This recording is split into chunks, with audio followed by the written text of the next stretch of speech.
Shalom saudara sekalian, salam sejahtera dalam kasih Tuhan kita Yesus Kristus. Kebenaran hari ini 5 Juli berjudul Kehilangan Segala Sesuatu.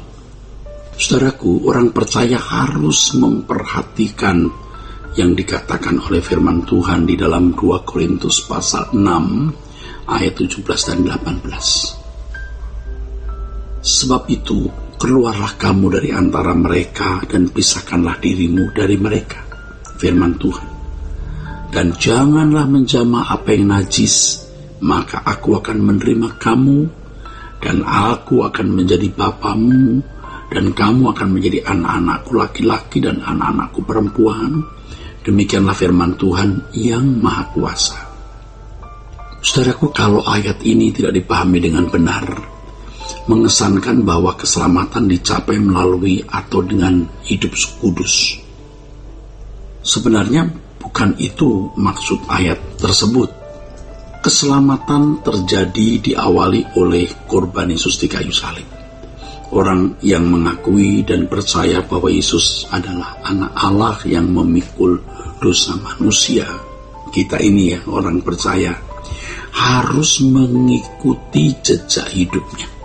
Untuk itu, saudaraku, ya, kita harus meninggalkan cara hidup anak-anak dunia ini guna mengenakan cara hidup Yesus. Kalau tidak bersedia, berarti tidak percaya kepadanya. Kalimat keluarlah kamu dari antara mereka dan pisahkanlah dirimu, ya, merupakan panggilan untuk hidup secara khusus dan istimewa yang tidak sama dengan gaya hidup sebelum dipanggil menjadi orang percaya.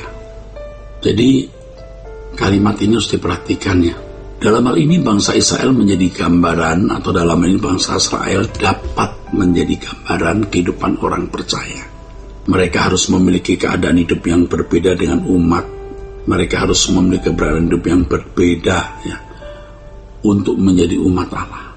Bangsa Israel harus keluar dari Mesir, menerima Taurat dan melakukan hukumnya, ya, hukum Allah maksudnya, saudaraku ya, hukum Allah. Mereka harus memunahkan semua orang Kanaan dari antara mereka agar cara hidup bangsa kafir tidak mempengaruhi kehidupan iman Israel.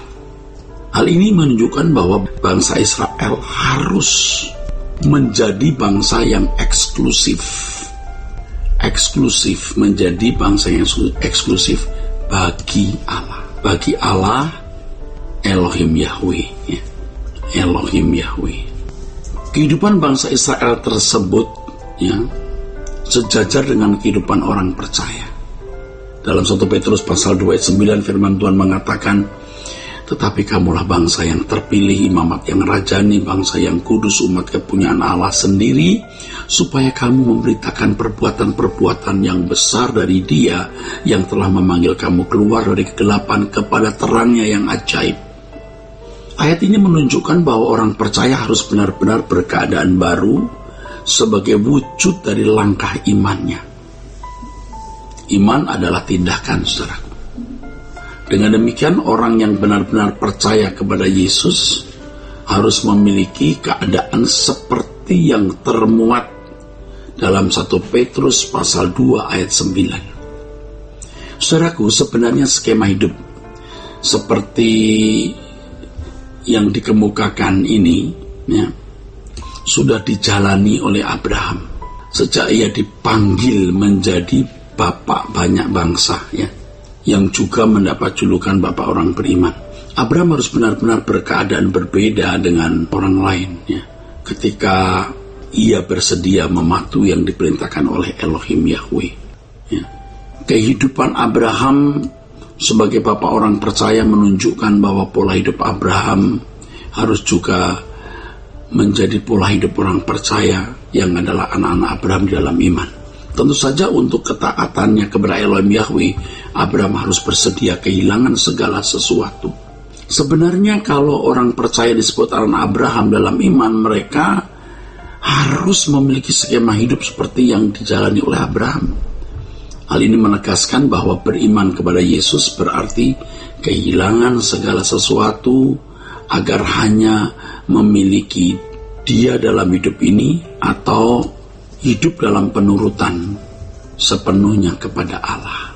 Ya, hidup dalam penurutan sepenuhnya kepada Allah.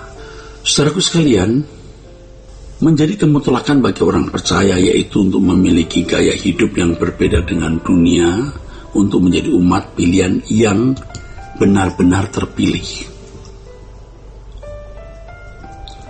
Jadi menjadi kemutlakan bagi orang percaya untuk memiliki gaya hidup yang berbeda dengan dunia, ya, guna menjadi umat pilihan yang benar-benar terpilih, saudaraku. Ya, untuk ini orang percaya harus bertindak secara tegas, memilih mengikuti Yesus, mengenakan gaya hidup yang dikenakan oleh Yesus. Tindakan ini bukanlah bermaksud untuk memberikan jasa guna memperoleh keselamatan, tetapi tindakan sebagai respon, ya, untuk menyambut karya keselamatan Allah dalam Yesus Kristus. Hal ini sama sekali tidak menyalahi prinsip sola gratia, saudaraku. Bagi orang percaya yang dilayakkan menjadi anggota keluarga kerajaan surga harus berani meninggalkan dunia dengan segala kenyamanannya. Selanjutnya harus memikul salib, mengalami penderitaan untuk meneruskan karya keselamatan Allah dalam Yesus Kristus. Sebab kalau seseorang berani mengalami penderitaan, pasti akan mendapat kemuliaan. Kalau tidak berani mengalami penderitaan, dia menjadi pengkhianat. Yang berani mengalami penderitaan, dia setia. Yang tidak berani mengalami penderitaan, pasti jadi pengkhianat.